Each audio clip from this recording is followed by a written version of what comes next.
From Bariar's IS Academy, I would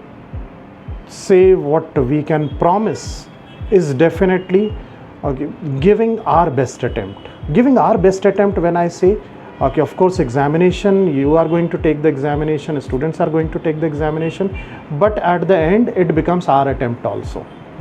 So, our best attempt means what? That there would be personalized guidance. Okay, we intentionally keep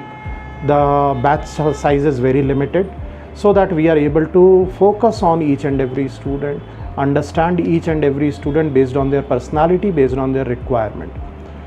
So what we are going to deliver is the first of all mix of conventional quality teaching, quality content, okay, the mode of delivery, how it needs to be delivered, not in terms of online or offline mode, but the way in which it should be delivered, as well as definitely, given the technology driven world, we have integrated technology also into preparation, but that is all where what students are going to get is personalized mentorship and customized preparation, where okay, we are able to deal with each and every aspirant separately, being able to understand them differently, okay, their uniqueness, and based on that providing the guidance.